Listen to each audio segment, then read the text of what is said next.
Good morning, everyone. Today's topic is types of partnership firm. We have divided partnership firm into two parts, that is on the basis of duration, and second one is on the basis of liability. So first of all, we will discuss about on the basis of duration. On the basis of duration, there are three types of partnership firm, that is partnership at will, particular partnership, and fixed period partnership. In partnership at will, this partnership will continue as per the desire of the partners.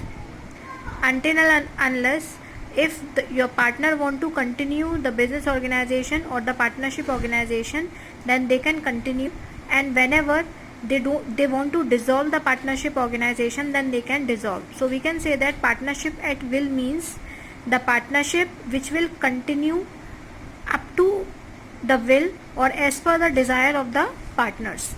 Second one is particular partnership. Particular partnership means a partnership which is in which comes in the existence just because to form or to construct or to establish any particular project.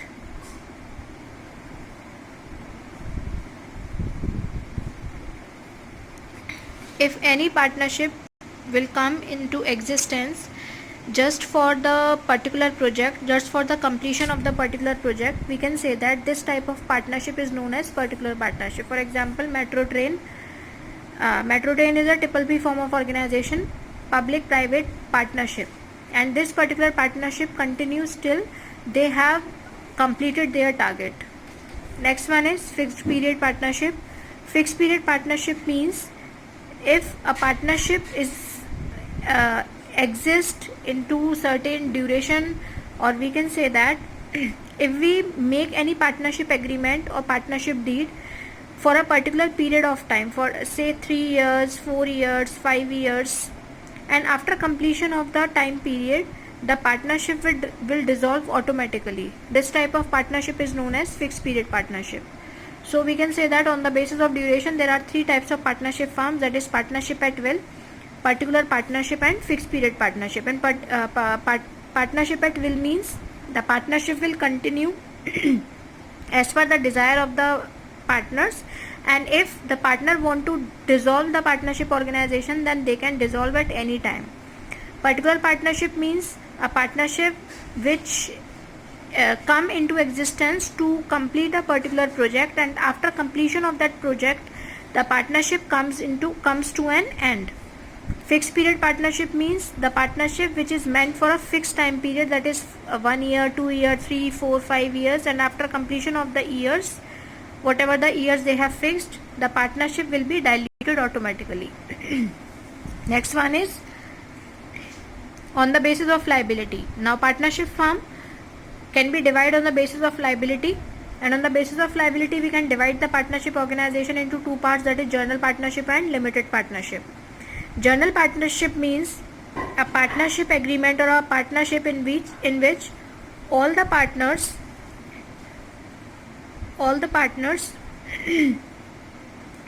have unlimited liability. All the partners have unlimited liability. That type of partnership firm is known as general partnership. Limited partnership means one partner is having unlimited liability and others are having limited liability, is known as limited partnership. So I think you have understood that general partnership means all the partners have unlimited liability. That type of organization is known as general partnership. That type of partnership deed agreement is known as general partnership. And limited partnership, in limited partnership only one partner has unlimited liability and others are having limited liability. Now the second topic is types of partner. Whatever we have studied above, this is called type of partnership firms. Now we are studying types of partners. Actually, there are 4 types of partners: active partner, sleeping partner, nominal partner, and partner by estoppel. Active partner is a partner who contribute the capital in the business, who share the profits and losses in the business, and take part in day-to-day activities of the business, is known as active partner. Who actively participate in each and every decision making of the organization, who actively participate in each and every activity of the organization, is known as active partner. Second one is sleeping partner. Sleeping partner is also known as dormant partner. Dormant partner. Dormant partner contribute the capital in organization, share the profits and losses, but he did not participate in day-to-day activities of the business. Right? He just sleeping over at his or her home, and whenever the organization gains profit or incurred loss, then he is there, he is always there to share the profits and losses, but he is not going to take part in day-to-day activities of the business. Next one is nominal partner. Nominal partner, in real sense, he is not the real partner of the business, not the real partner, right? He is not the real partner. He is the partner in the organization just to take the loan from outside, because I told you in my previous video that in partnership type of organization, the financial institution as well as the investor don't want to invest their money, but if there is some people connected with your organization only by his name, that he is the partner of your organization, then anyone can give the debt to your organization, anyone can give the loan to your organization. So whatever the loan, whatever the credit facility is taken by the organization, it is just because of the nominal partner. He is not going to contribute any capital, he is not going to share any profits and losses. He can remain in the organization on certain commission basis. Next one is partner by estoppel. Partner by estoppel means sometimes the organization don't have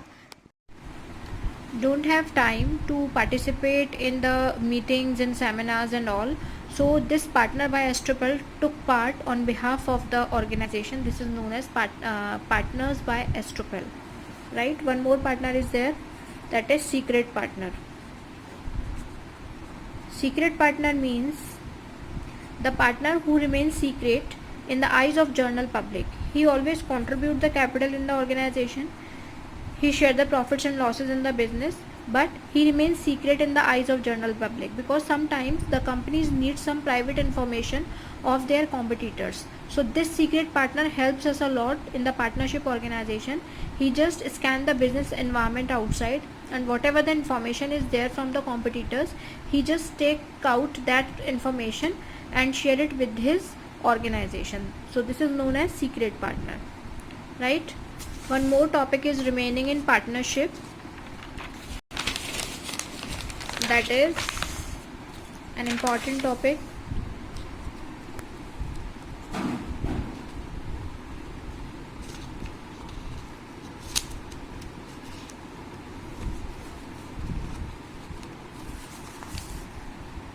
Why registration of a partnership firm is beneficial. I told you that registration of a partnership firm is not compulsory, but it is beneficial. The partnership can be in the form of oral deed or written deed, right? Deed means agreement. Here deed means agreement. So oral agreement can be there or written agreement can be there, but it is beneficial to have a written deed or written agreement and get registration under Indian Partnership Act 1932. So why it is necessary, why it is beneficial to get registration in the partnership firm? Because sometimes if you have the registration, then you have much more facilities than your unregistered firm. These are some consequences of an unregistered firm. If you have not registered your organization, if you have not registered your partnership firm, then these can be consequences. 3 consequences can be there in front of you. If your organization is not registered under Indian Partnership Act 1932, then a partnership of an unregistered firm, if you have not registered your firm cannot, a partner of an unregistered firm, any partner of your firm cannot file a suit against the firm or other partners. If there are 3 partners in your organization and one partner is is doing cheating with you, right? So that remaining 2 partner cannot suit against that particular partner, because you don't have any proof that you are running a partnership or type of organization. If you have registration, then you can have a proof to claim in the court. So we can say that a partner of an unregistered firm cannot file a suit against the firm or other partners. Second one is, the firm cannot file a suit against a third party. For example, if you are taking raw material from other if your firm is providing raw material to other companies or to the third party, and this third party now denying to pay off the payment to you, right? So there is only one option to case the file or to file a suit against that particular third party. But if your organization is not registered, then you cannot do so. A firm cannot file a suit against that third party because you don't have any proof to show. Next one is, the firm cannot file a case against a partner. If your firm find out that you are a cheater, you are leaking out some information, some confidential information to your competitor, then definitely, if your firm is not registered, then your firm cannot file a case against any partner. So these are the consequences, these are the results of an unregistered type of organization, unregistered type of partnership firm. So it is very beneficial to all of you. It is not compulsory, but it is beneficial for all the partners, for all the firms who are getting into the partnership type of organization.